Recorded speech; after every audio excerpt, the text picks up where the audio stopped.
मेरी screen visible हो गई बेटा सबको? Yes ma'am. Yes ma'am. Just a minute, मैं अपने मोबाइल से भी ज्वाइन कर लूं एक बार।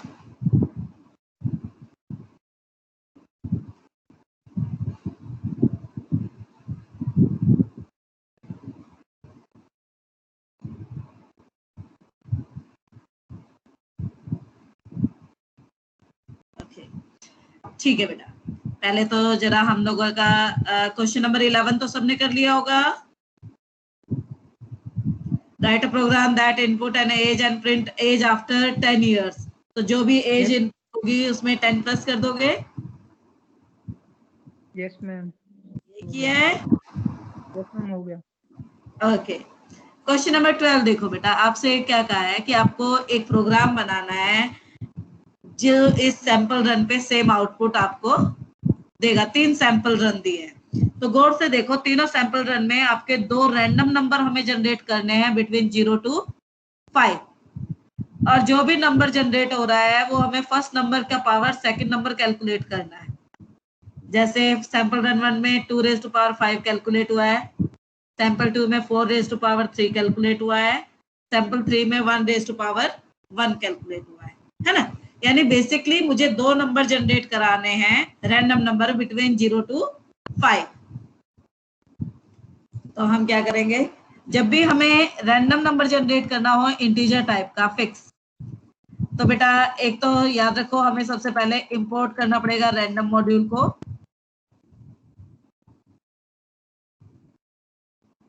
स्क्रीन विजिबल है ना? Yes ma'am.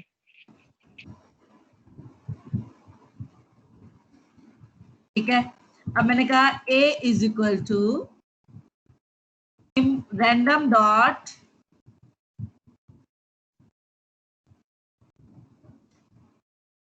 रैंडमेंट। बेटा ये फंक्शन में अगर मैं यहाँ पे विदिन ब्रैकेट 5 देती हूँ तो ये ऑटोमेटिकली आपका 0 to 5 नंबर ही जनरेट करेगा। यानी 0 कर सकता है, 1 कर सकता है, 2 कर सकता है, 3 कर सकता है, 4 कर सकता है, 5 कर सकता है। सेम ऐसे ही हमें बी के लिए भी करना है।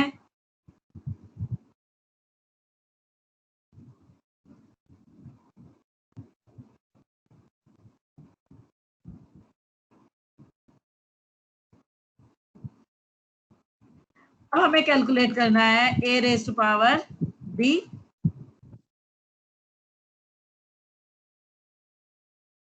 प्रिंट कर देंगे सी को।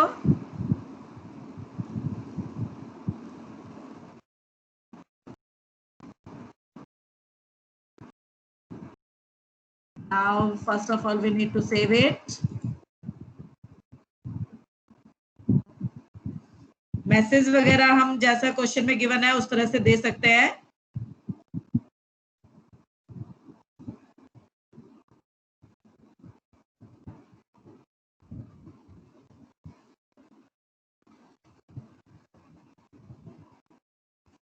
Now we need to run it. Okay, just a minute. इसे हमें 0,5 देना पड़ेगा।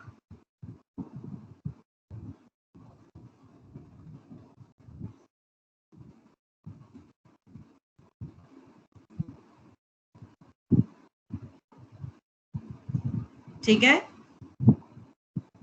दोबारा एग्जीक्यूट करके देखते हैं, फिर एग्जीक्यूट करके देखते हैं।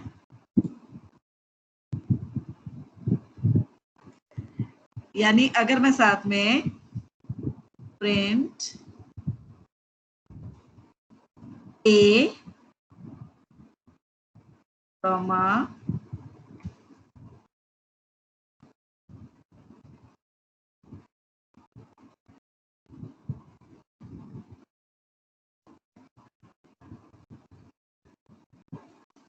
इक्वल टू हमारा मैसेज है तो किसमें आना चाहिए, डबल कोड में।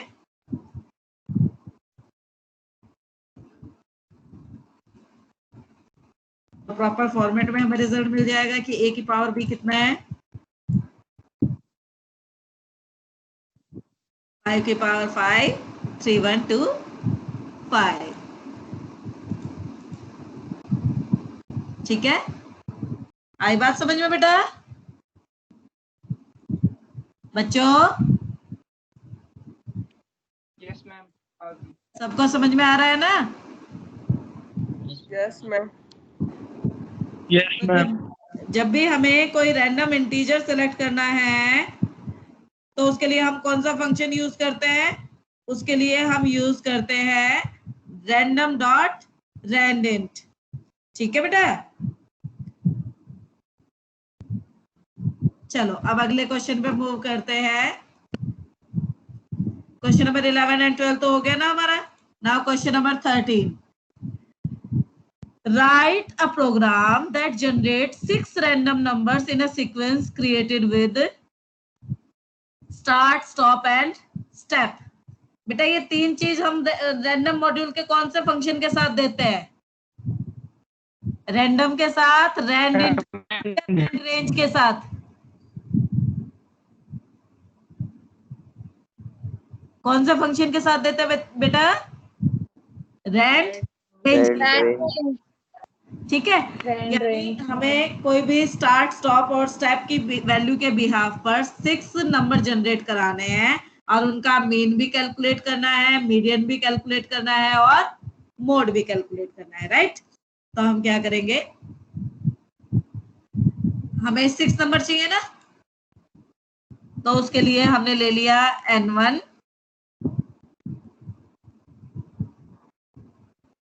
N2। अब जरा रेंज देनी है तो रैंड रेंज फंक्शन यूज होगा हमारा।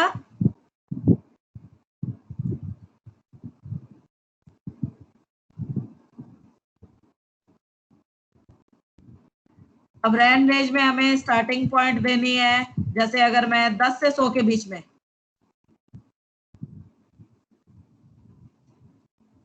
और कितने नंबर का गैप देना चाहती हूँ? 3-3 नंबर का गैप देना चाहती हूँ। तो जो हमारी रेंज बनेगी वो क्या बनेगी? 10, 13, 16, 19, इस तरह से रेंज बनेगी हमारी। कहाँ तक? अप टू 100 तक। ठीक है, तो इस तरह से हमारा एक नंबर जनरेट होगा। तो ऐसे ही मुझे ये नंबर जनरेट करने की स्टेटमेंट कितनी बार देनी है? 6 टाइम देनी है। ठीक है,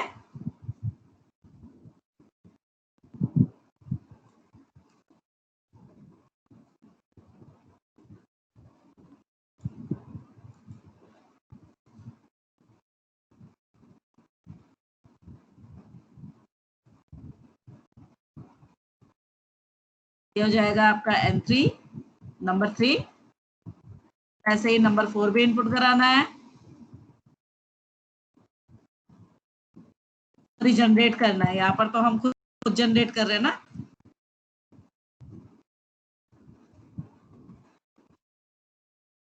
N5 भी कैलकुलेट कर लेंगे इसी तरह से।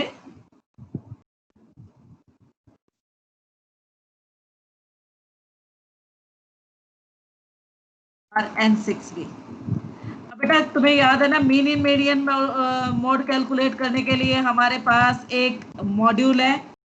कौन सा मॉड्यूल है? स्टैटिस्टिक्स। हमारे मीन मीडियन मोड फंक्शन है ना। बट ये फंक्शन कौन से डेटा टाइप पे काम करते हैं? लिस्ट पे। तो हम क्या करेंगे, इन 6 नंबर से एक लिस्ट बना लेंगे। लिस्ट कैसे बनाएंगे? इन सारे वेरिएबल्स को हम अगर स्क्वायर ब्रैकेट के अंदर लिख देते हैं तो ये क्या बन जाएंगे? आपके लिस्ट बन जाएगी 6 नंबर की, जो हमारी रैंडमली जनरेट हुई है।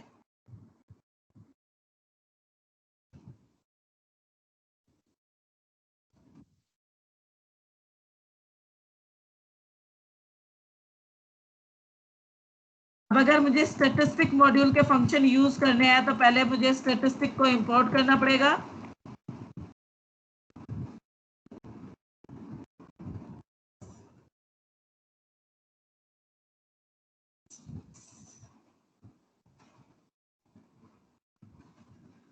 हमें पहले मीन कैलकुलेट करना है, तो हमने कहा m is equal to statistics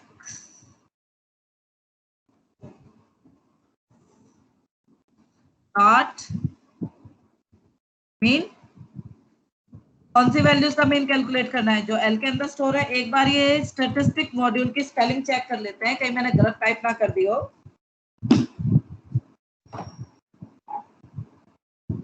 ma'am इसका शॉर्ट फॉर्म में लिख सकते हैं ना? क्या बेटा? मैं एसटी भी तो लिख सकते हैं इस मॉड्यूल को। हर्ष तेरी आवाज कट के आ रही है बेटा। STAT मैडम छोटे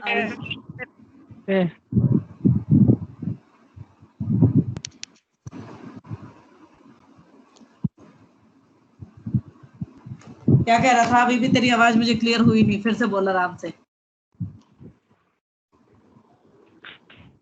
को शॉर्ट में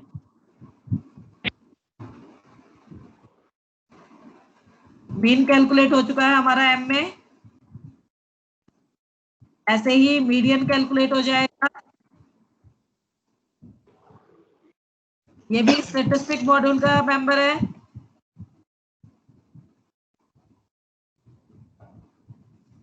नॉट मीडियन। कौन सी वैल्यू का मीडियन? एल वैल्यू का मीडियन। इसे भी प्रिंट कर देंगे।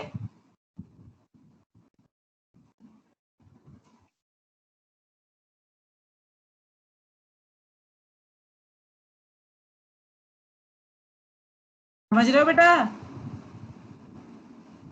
Yes ma'am. अब हमें मोड कैलकुलेट करना है। उसके लिए भी हमारे पास स्टैटिस्टिक मॉड्यूल में फंक्शन है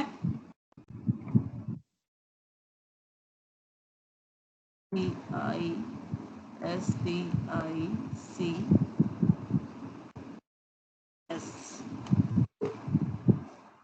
dot MODE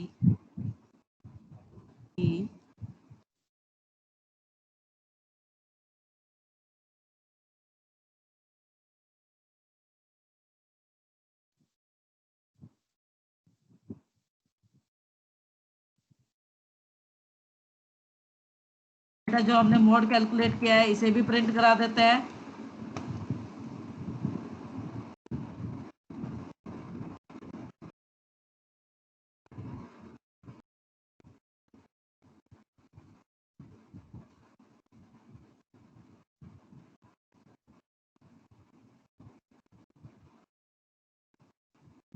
मेरे को लिंक नहीं मिला है भाई, जस्ट मिनट। मैं ये लिंक जरा भेज दूं सबको। बच्चे क्लास में आ नहीं पा रहे हैं, क्या चक्कर है?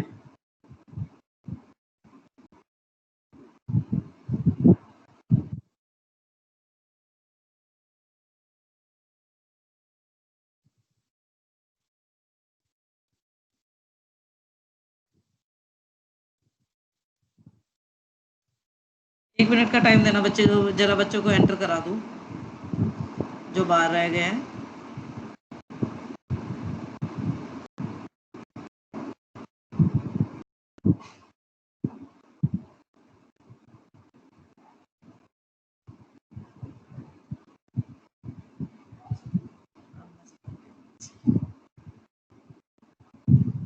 भेज दिया लिंक। ओके बेटा, ये तो सीधा सीधा मीन मीडियन मोड दिखाएगा। अगर आप सारी वैल्यूज को देखना भी चाहते हो कि कौन सी 6 वैल्यू सिलेक्ट हुई है, तो वो 6 की 6 वैल्यू मैंने एल में स्टोर करा दिया ना, तो हम एक बार पहले एल को प्रिंट करके भी देख लेंगे कि हमारे पास कौन से 6 नंबर जनरेट हुए हैं। ठीक है, now we can execute the program. Save किया पहले, रन में गए, run module.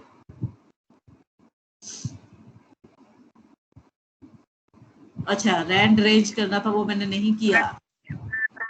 Yes ma'am. Ma'am सब में रैंडेंट लिखा हुआ आपने? हाँ, सब में रैंडेंट लिखा हुआ। जस्ट अ मिनट, एक में तो चेंज कर दिया, बाकियों में करना भूल गई।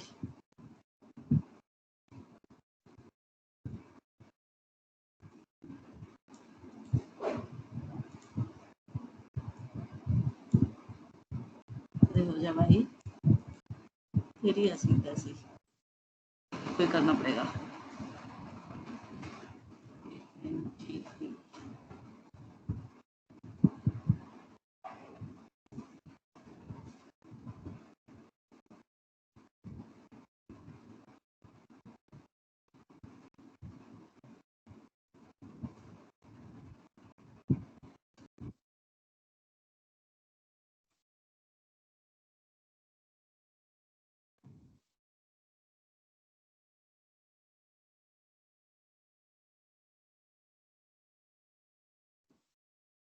हो गया, चलो हम करते हैं।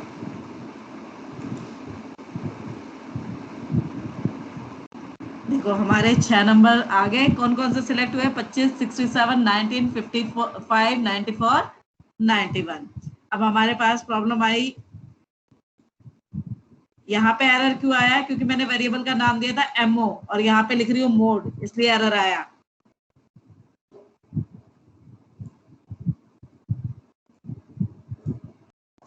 अब बार हमारा प्रोग्राम सक्सेसफुली एग्जीक्यूट हो जाएगा। पहले जो 6 नंबर जनरेट किए थे वो, फिर उनका मीन, फिर उनका मीडियन, फिर उनका mode. Is it clear? Yes ma'am. ये कोडिंग की स्क्रीन दे रही हूँ, स्क्रीनशॉट ले लो अगर लेना है तो।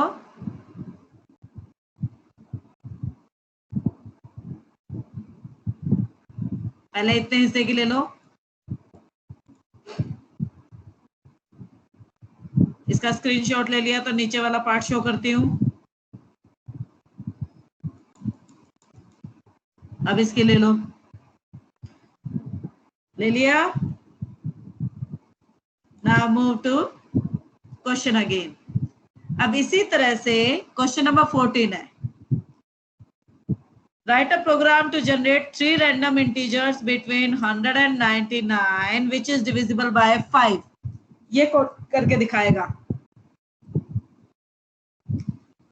अगर आपने पहले से कर रखा है तो मुझे जरा इसका स्क्रीनशॉट भेज दो।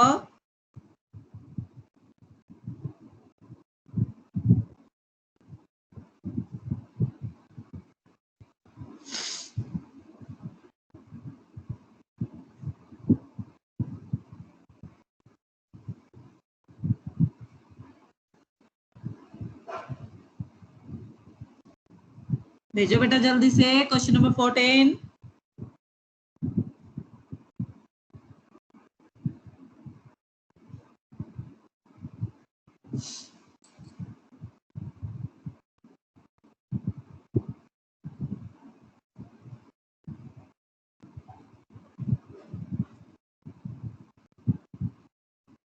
स्नेह ने फोटो भेजी है।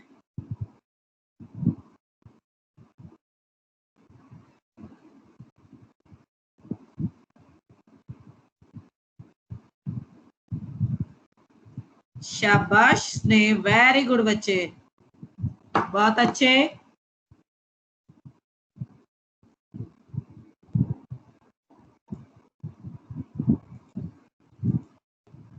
चलो आप लोगों को मैं भी दिखा देती हूँ कि स्नेह ने क्या जवाब भेजा है।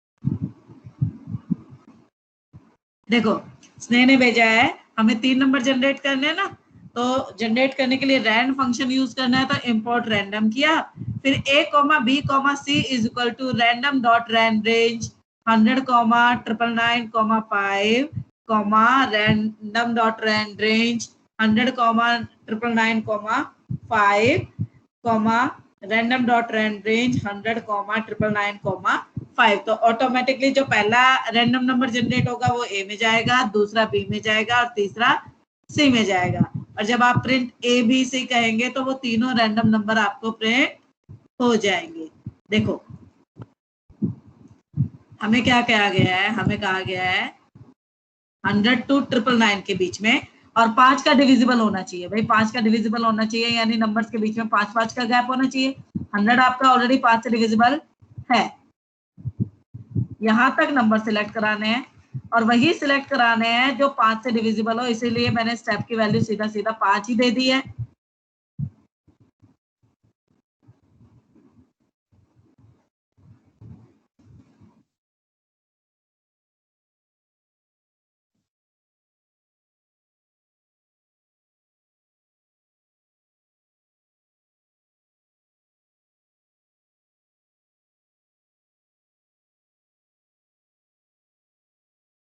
आगे की कोडिंग हमारी कुछ काम की नहीं है, इसे उठा के हम डिलीट कर देते हैं। अब हमें N1, N2, N3 जो इनपुट जनरेट किया है रैंडमली, उन्हें प्रिंट भी करना है। नहीं, एक चीज देखना बेटा, N1, N2, N3, अगर मैं सेपरेटर के अंदर /n दे देती हूँ तो मुझे बीच में हर वैल्यू के /n देने की जरूरत नहीं पड़ेगी। अब देखो, जब इस कोड को हम एग्जीक्यूट करेंगे तो हर वैल्यू जो है वो ऑटोमेटिकली अलग अलग लाइन में प्रिंट होगी, क्योंकि मैंने सेपरेट /n दे दिया है। देखो, तीनों वैल्यू जो आई है, तीनों की तीनों 5 से डिविजिबल है ना, क्योंकि हमने स्टेप की वैल्यू क्या दे दी थी, 5 दे दी थी। पहली वैल्यू मेरी 100 है जो कि 5 से डिविजिबल है, तो उसके बाद की अगली वैल्यूज के बीच में मैंने 5-5 का गैप रख दिया है, तो ऑटोमेटिकली जो नंबर जनरेट होगा वो 5 से डिविजिबल ही होगा। आप चाहें तो इसकी स्क्रीनशॉट ले सकते हो। Now move to next question.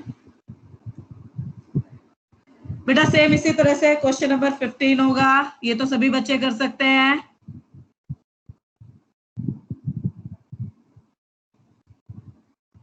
Question number जो आपका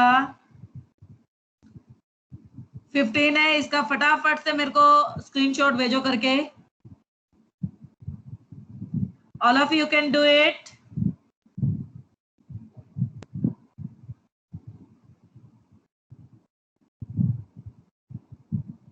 कार्तिक ने पिछले क्वेश्चन का रिप्लाई किया था, very good Kartik.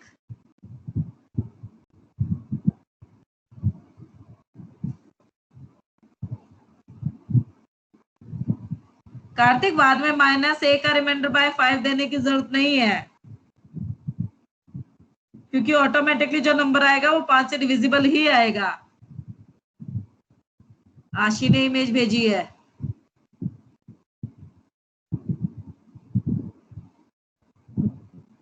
Very good, but तुमने सिर्फ आउटपुट भेजा बेटा, इनपुट तो, इसकी कोडिंग तो दिखाओ मुझे। अच्छा, भेजी आपने कोडिंग भी, वेरी गुड, बिल्कुल सही बात है।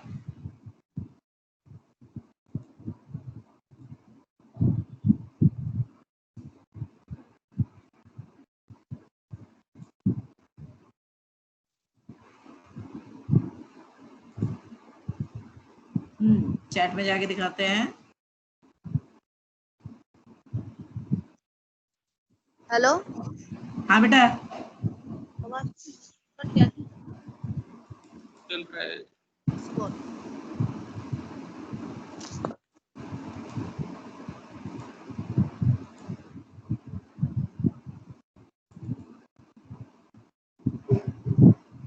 चलिए कोई बात नहीं। आपका जो क्वेश्चन है उसमें आपको 6 डिजिट लॉन्ग एक रैंडम नंबर जनरेट करना है, और रेंज भी आपको दी हुई है, और हर नंबर को सिलेक्ट करना है, तो हम रैंड रेंज के बजाय कौन सा फंक्शन यूज कर लेंगे, रैंड इंट। हमारा बिगिनिंग पॉइंट इसने क्या दिया है क्वेश्चन में, हमारा बिगिनिंग पॉइंट दिया है 1 1 2 3 4 5, 6 डिजिट लॉन्ग है ना, ये आपकी रेंज है।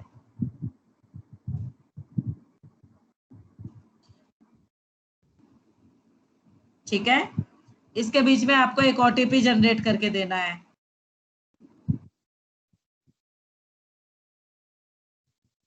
तो यहाँ पर सीधा सीधा हम कह देंगे print N1 is your one time password।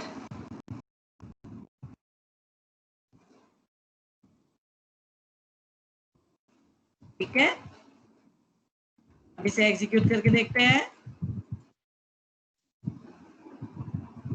आई बात समझ में? चलो अगला क्वेश्चन।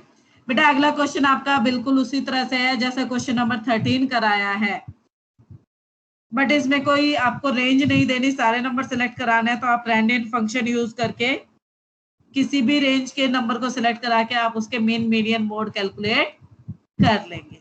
ठीक है, अब सीधा क्वेश्चन पे आते हैं 17 पे। Write a program to find a side of a right angle triangle whose two sides and an angle is given।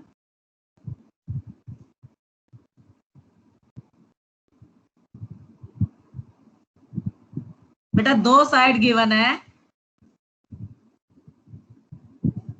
और आपको साइड फाइंड आउट करनी है। इसका फॉर्मूला किसे पता है? मैथ तो आपका स्ट्रॉन्ग है ना मुझसे ज्यादा। मैडम ट्रायंगल के एरिया का क्या? ट्राइंगल की साइड फाइंड आउट करने के लिए देखो इसमें कहा है ना, write a program to find a side of a right angle triangle. Pythagoras theorem. Pythagoras theorem को यूज करके तो तुम इसे कर सकते हो ना। फिर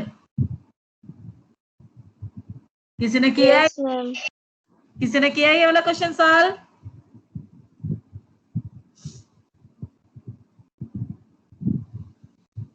है भाई?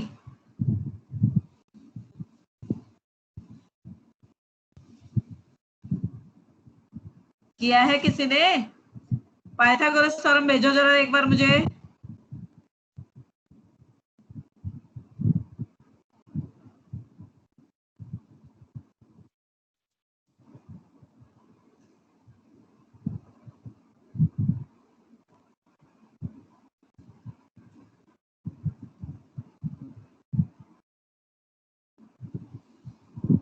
दो साइड इनपुट कराई है हमने।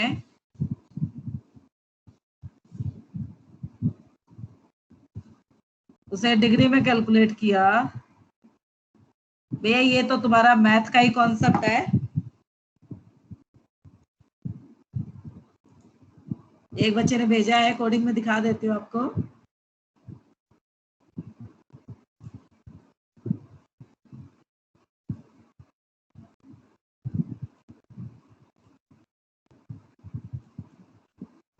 पूजा वही visible.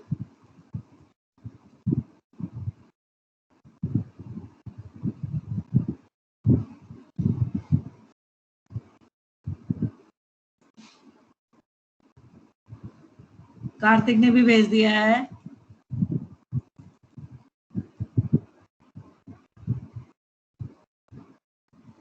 S2 is equal to B2 plus P2।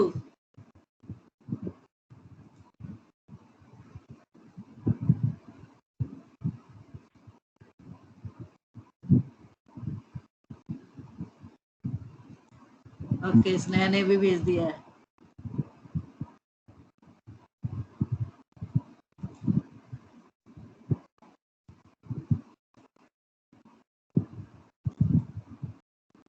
खुल जाओ भाई फुल स्क्रीन में।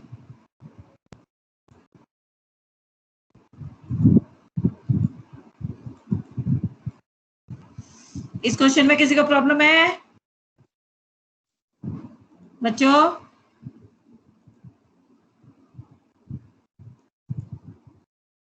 हाँ भाई, किसी को प्रॉब्लम है इस क्वेश्चन में?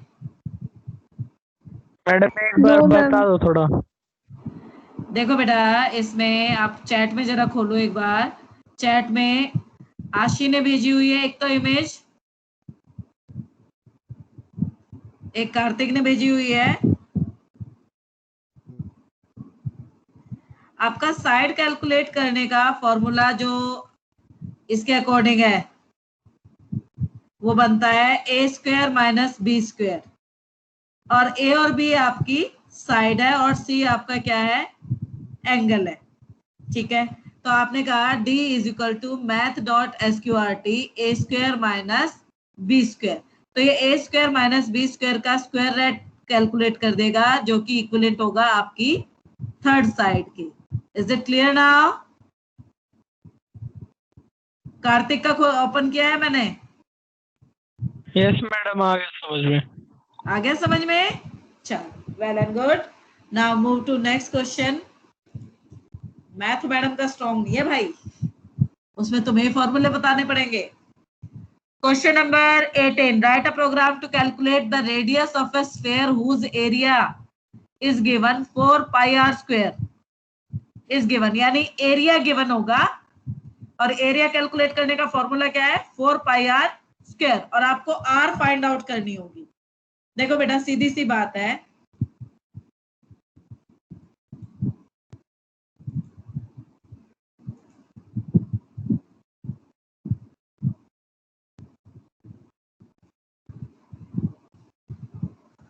4 पाई आर स्क्वायर आपका जो है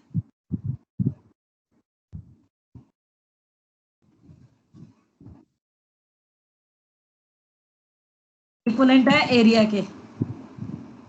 ठीक है, अब अगर मुझे एरिया पता हो और आर निकालना हो तो कैसे निकालेंगे? सीधा सीधा हमारा फॉर्मूला हो जाएगा आर की power 2 is equal to area divided by 4 pi.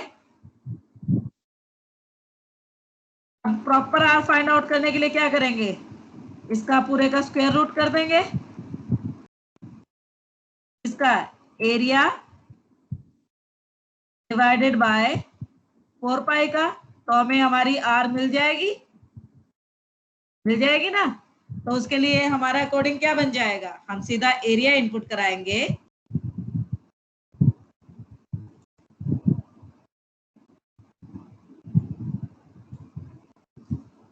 Area is equal to float input.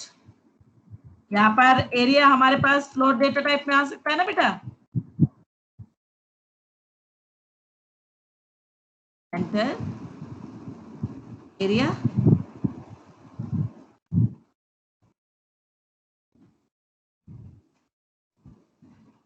अब इससे आर कैलकुलेट करने के लिए हमने अभी फॉर्मूला बनाया था ना। क्या फॉर्मूला बना था? R is equal to square root divided by 4 pi, है ना। अब स्क्वायर रूट यूज करने के लिए कौन सा मॉड्यूल इंपोर्ट करना पड़ेगा बेटा? Import math.sqrt। हाँ, तो हम कहेंगे R is equal to math.sqrt area divided by 4 into 3.14। ठीक है, तो हमारे पास आर आ जाएगा, print are.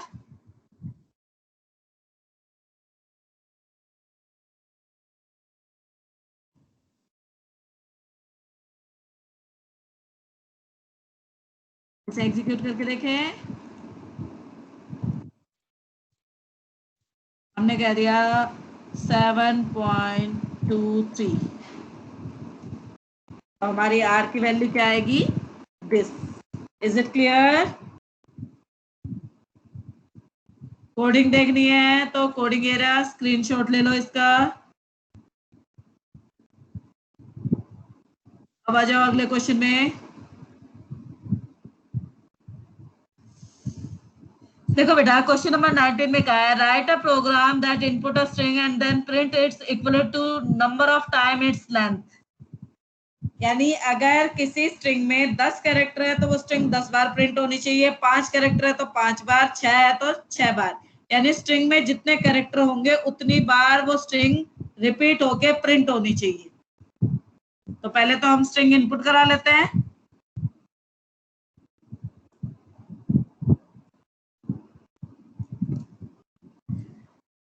s is equal to input.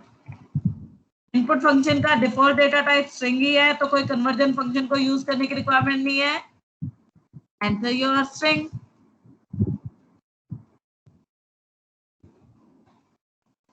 एक स्ट्रिंग में कितने कैरेक्टर हैं ये जानने के लिए आपका कौन सा फंक्शन यूज होता है? Len function. l is equal two lane of s। यानी हमें l में पता चल जाएगा कि s। मैम हाँ बेटे, ऊपर वाली लाइन में मैम आपने स्ट्रिंग की जगह स्ट्रिंग लिख दिया। अच्छा, वैसे एक बात बताओ, डबल कोड में हम कुछ भी लिख दे उसमें एरर नहीं आता है, एज इट इज प्रिंट हो जाता है। अच्छा, अब स्ट्रिंग को रिपीट करने के लिए हमारा कौन सा ऑपरेटर यूज होता है बेटा? मल्टीप्लाई। मल्टीप्लाई, शाबाश। रिजल्ट, कौन सी स्ट्रिंग रिपीट करानी है? s। कितनी बार रिपीट करानी है? l टाइम रिपीट करानी है। ठीक है, तो अब जब हम इस कोड को एग्जीक्यूट करेंगे,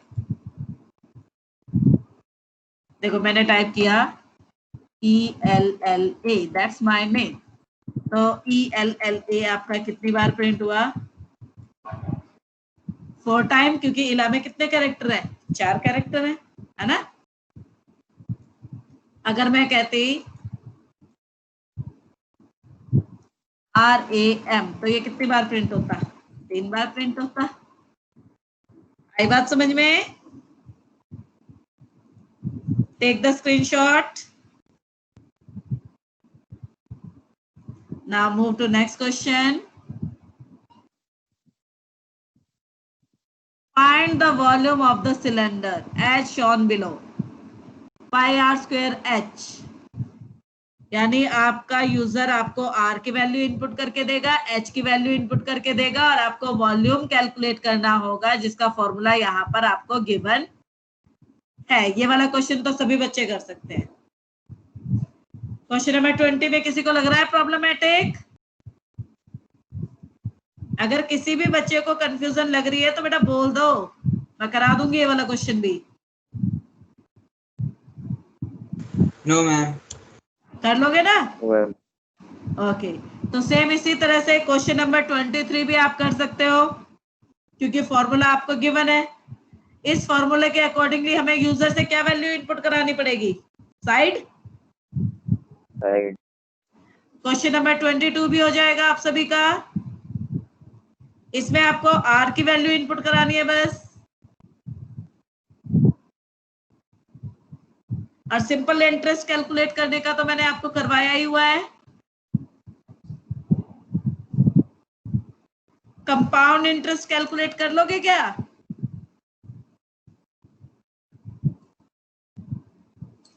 कंपाउंड इंटरेस्ट का फॉर्मूला पता है बेटा? कंपाउंड इंटरेस्ट का फॉर्मूला होता है P into 1 plus R by 100 की पावर T। ये जो आएगा इसमें आपका प्रिंसिपल प्लस कंपाउंड इंटरेस्ट दोनों इंक्लूडेड है। अगर मुझे सिर्फ इंटरेस्ट जाना है तो इसमें से अगर मैं P को माइनस कर दूंगी तो मुझे सिर्फ कंपाउंड इंटरेस्ट पता चल जाएगा कि टोटल इंटरेस्ट कितना मिलेगा। ठीक है, तो ये वाला फॉर्मूला यूज करके आप कंपाउंड इंटरेस्ट कैलकुलेट कर सकते हो।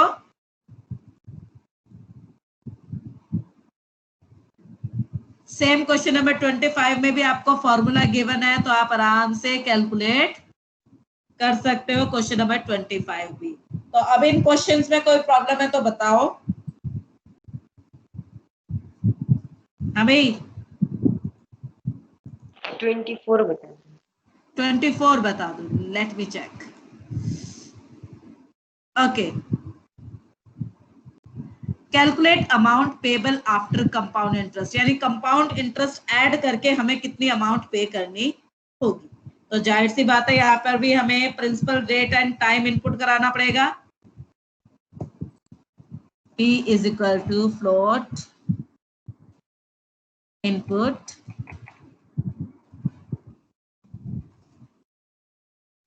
एंटर P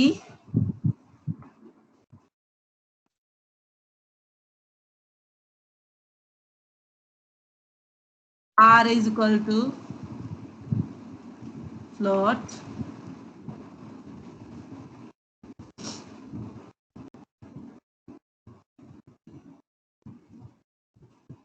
enter R,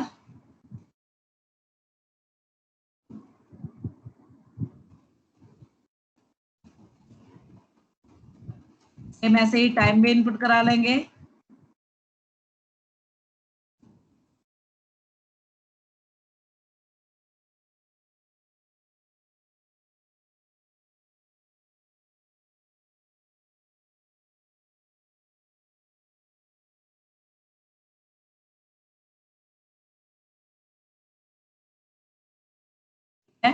अब CI का फॉर्मूला क्या था? विद अमाउंट P इंटू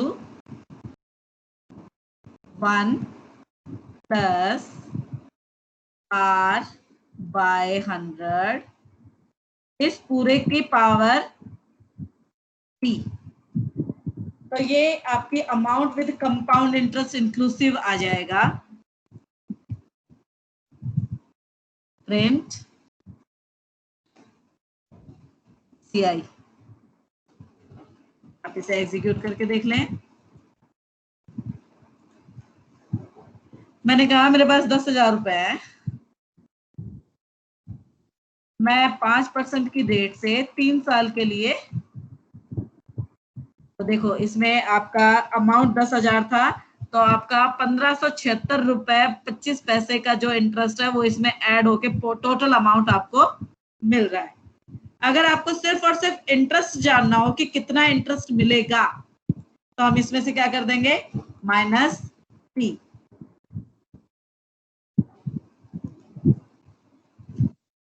10,000 रुपए है 5% के इंटरेस्ट के हिसाब से 3 साल के लिए। इसमें आपके पास सिर्फ क्या आ गया, इंटरेस्ट। लेकिन अमाउंट अगर विद इंटरेस्ट चाहिए तो हम माइनस p नहीं कहेंगे, और अगर हमें सिर्फ और सिर्फ इंटरेस्ट जानना है तो माइनस p कहेंगे। आई बात समझ में? ना इसका स्क्रीनशॉट ले लो। हमें अमाउंट विद इंटरेस्ट चाहिए था तो ये फॉर्मूला यूज होगा। ऑलराइट, तो बेटा आज की क्लास इतनी ही। अब ये कोई चैप्टर कंप्लीट होना चाहिए। नेक्स्ट वीक में हम अपना अगला चैप्टर स्टार्ट कर देंगे, जिसमें कंडीशंस एंड आइटरेटिव स्टेटमेंट हम पढ़ेंगे। बहुत इंटरेस्टिंग चैप्टर होगा, लेकिन क्लास में आओगे तभी मजा आएगा, ऐसे मजा नहीं आएगा सीखने। ठीक है, तो नाउ यू कैन लीव, और ये काम भेज देना जरा।